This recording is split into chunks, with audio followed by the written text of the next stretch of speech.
And the middle work our sister.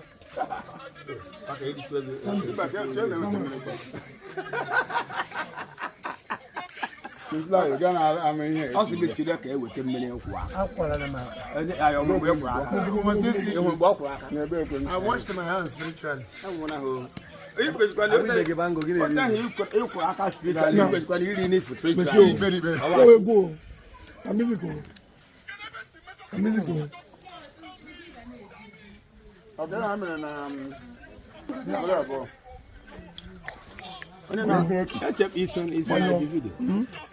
So if you hear this music, you can chorus along. Oh, no.